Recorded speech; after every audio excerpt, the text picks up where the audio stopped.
মা গো, কালকে হইছে ঈদ। আমার বন্ধুরা সবাই ছুটিতে বাড়িতে গেছে, ফুজুরও বাড়িতে গেছে। আমার একা একা ঈদ করতে হইব। সবাই সবার আত্মীয় স্বজন মা বাবা লিয়ে ঈদ করব। আর আমার কেউ নাই যাওয়ার মতো। মা রে, আমি তো করে অনেক মিস করতেছি। ঈদ মুবারক, ঈদ মুবারক, ঈদ মুবারক। ভাই আপনার লগে অনেকদিন পরে দেয়া হইছে।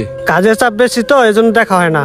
মাশাআল্লাহ, সবাই কত সুন্দর করে কোলাকুলি করতেছে। যদি আমার বন্ধুরা থাকতো আমিও কোলাকুলি করতাম। মা, বাবা, ঈদ মুবারক। আল্লাহুম্মা আমিন। আল্লাহ, আমার মা বাবা দুনিয়াতে কেউ নাই। আল্লাহ, তুমি তাদেরকে জান্নাতবাসী কইরো। আজকে ঈদের দিন, রাস্তায় কত মানুষে জড়ায় ধরতেছে। নামাজ পড়া